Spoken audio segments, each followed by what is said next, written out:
আসসালামু আলাইকুম। আমার চ্যানেলে নতুন আরেকটি রেসিপি দেখার আমন্ত্রণ জানিয়ে শুরু করছি আজকের রেসিপি। আজকে আমি ছোলা ভুনা করে দেখাবো। আশা করছি আপনাদের ভালো লাগবে। যদি ভালো লেগে থাকে অবশ্যই লাইক, কমেন্ট এবং শেয়ার করে দেবেন। আর আমার চ্যানেলটা সাবস্ক্রাইব করারও অনুরোধ রইল সবার কাছে। তো কথা না বাড়িয়ে চলুন চলে যাই মূল ভিডিওতে। প্রথমেই আমি প্রেসার কুকারে একটু লবণ আর হলুদ দিয়ে ছোলাটাকে সিদ্ধ করে রেখেছি। ছোলার সমপরিমাণ পানি দিয়ে 8 থেকে 10টা সিটি দিয়ে নিলেই ছোলাটা খুব ভালোভাবে সিদ্ধ হয়ে যাবে। এই যে দেখুন আমার ছোলাটা কিন্তু একদম পারফেক্টভাবে সিদ্ধ হয়ে গেছে।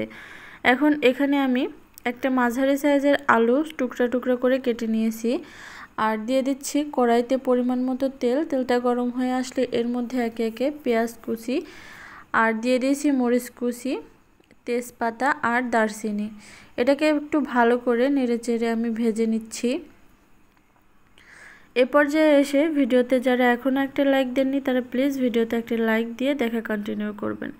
এ পর্যায়ে দিয়ে দিচ্ছি আদা রসুন বাটা। এখন একটু সামান্য পরিমাণে পানি দিয়ে নিচ্ছি, না হলে মশলাটা পুড়ে যাবে।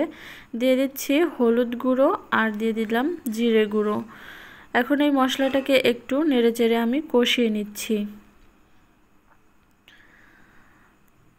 মশলাটা কষানো হয়ে গেলে আমি যে আলুটা কেটে রেখেছিলাম টুকরা করে সে আলুটা দিয়ে দিচ্ছি আর ছোলাটাও সিদ্ধ ছোলা আমি এর মধ্যে দিয়ে দিচ্ছি।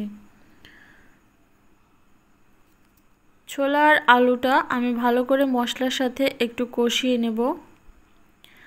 7 থেকে 8 মিনিট এটা একটু নেড়েচেড়ে ভালো করে কষিয়ে নেবেন। এ পর্যায়ে আমি একটু পানি দিয়ে দেব। ছোলাটা যেহেতু আগে থেকে সিদ্ধ করা আছে সেহেতু বেশি পানি দিতে হবে না। সামান্য পানি দিয়ে আমি এই ছোলাটাকে রান্না করে নেব। আর মাঝে মাঝে ঢাকনাটা তুলে এভাবে নেড়েচেড়ে দেব।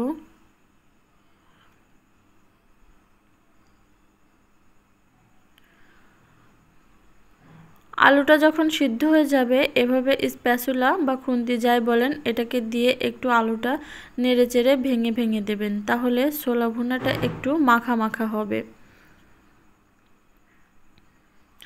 আপনারা যদি ছোলা ভুনায় আলুটা খেতে না চান তাহলে সে পর্যায়ে পেঁয়াজ কুচি একটু বেশি পরিমাণে দিয়ে দেবেন। এ পর্যায়ে উপর থেকে আমি কিছু পুদিনা পাতা ছড়িয়ে দিলাম। আপনারা চাইলে এখানে ধনিয়া পাতাও ব্যবহার করতে পারেন। তো এটাকে এখন একটু নেড়েচেড়ে মিশিয়ে নিলে আমার ছোলা ভুনাটা একদম রেডি হয়ে যাবে। একেবারে সিম্পলভাবে এই ছোলা ভুনাটা করে দেখিয়েছি। আশা করছি আপনাদের অনেক অনেক ভালো লাগবে। পানিটা যখন সম্পূর্ণ শুকে যাবে তারপরেও 5 থেকে 6 মিনিট এই ছোলাটা একটু নেড়েচেড়ে ভালো করে রান্না করে নেবেন।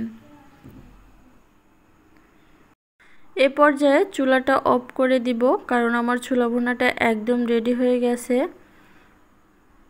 সেম রেসিপি ফলো করে আপনারা যদি বাসায় ট্রাই করে থাকেন তাহলে এর স্বাদটা কেমন লাগলো সেটা কমেন্ট করে আমাকে জানাতে কিন্তু একদমই ভুলবেন না। এখন আমি এই ছোলাটাকে সার্ভ করে আপনাদেরকে দেখিয়ে দিচ্ছি।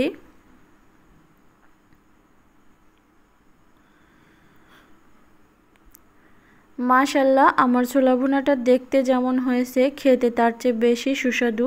আপনারা বাসায় একদিন এরকমভাবে অবশ্যই একদিন ট্রাই করে দেখবেন। আমার আজকের এই রেসিপিটা যদি আপনারা ফেসবুক পেজ থেকে দেখে থাকেন তাহলে পেজটাকে ফলো দিয়ে রাখবেন। পরবর্তীতে তাহলে যে কোনো ভিডিও আপলোড করলে নোটিফিকেশন আপনাদের কাছে পৌঁছে যাবে।